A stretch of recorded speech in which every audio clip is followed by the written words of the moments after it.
Culture than the Jewish culture, more in terms of Hellenism as the primary background than the Hebrew background.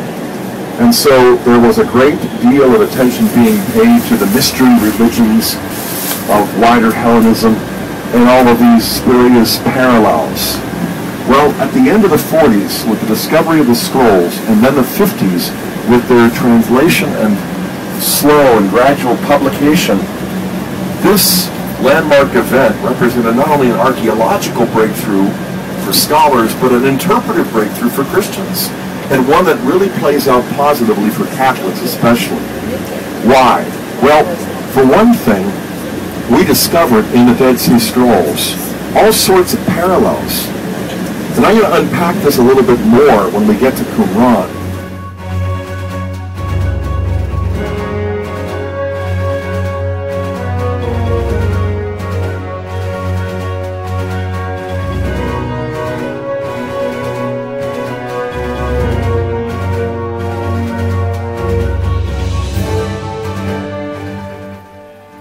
This is our group right over here, and Amir is explaining to them the city of Jerusalem at the time of Christ. This is a model 1:50 ratio of the original city.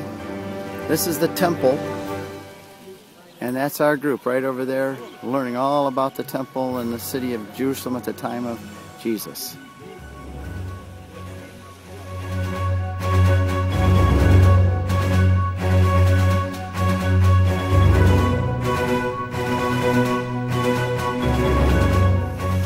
This is the shrine of the book. 6 signs and correlated those with the 6 sacraments. Here we are at the Temptation restaurant for lunch in Jericho. Little fountains and things. Everybody's going up the stairs here, and we're going to have lunch. Here, look at that, what you got here. All these salads, rice, spaghetti, chicken. And here's what we're all going to eat today. There's our group coming in right now, all these folks.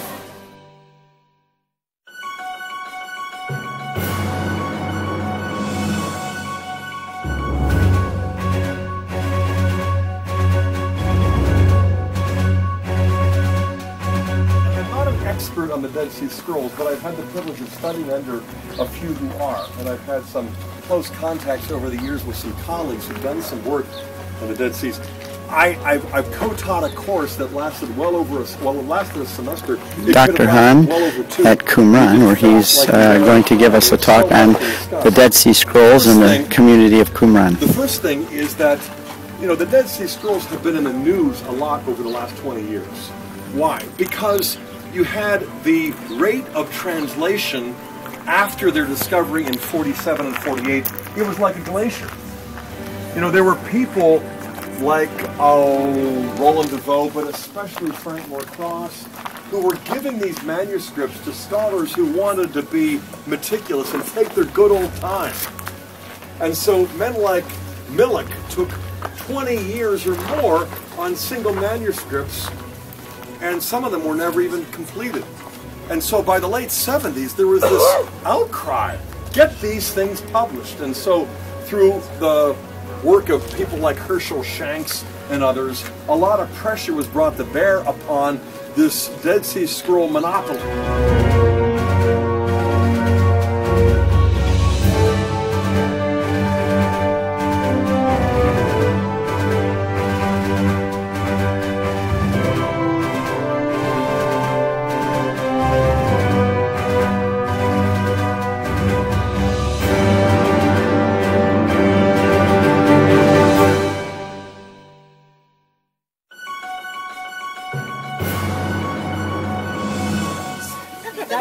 These people that have common sense, who are the smart ones, who are watching everybody else make a fool of themselves. Never get in the salt water.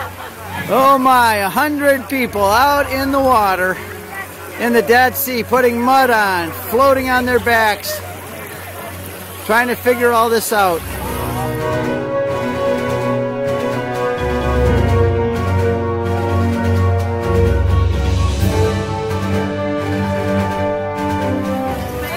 All right, more than your big toe in. You're up to your ankles this time.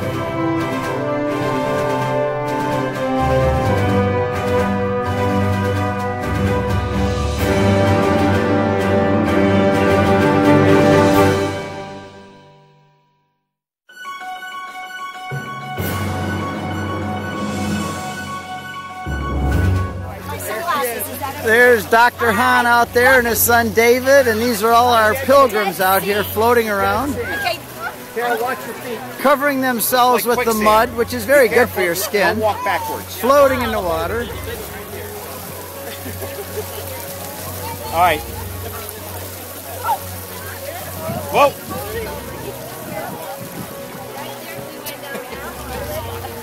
All right, Brad, good.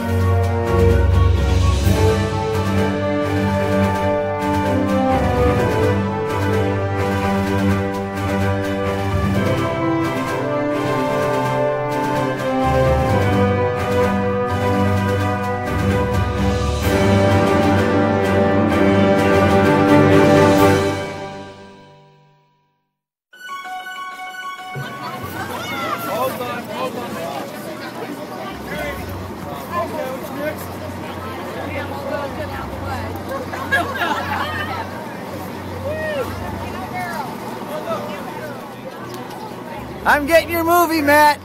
Yes, sir. You look good on that camel.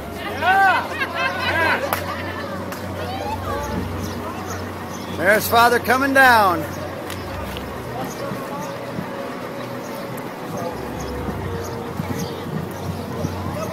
Well, Father Abraham, how did you enjoy your ride? That was awesome. That was a wonderful camel ride. Very smooth. We need to get these things in the United States.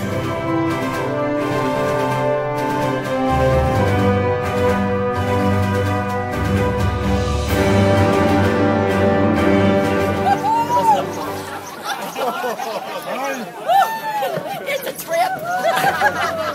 Okay, what's next? Just like dancing.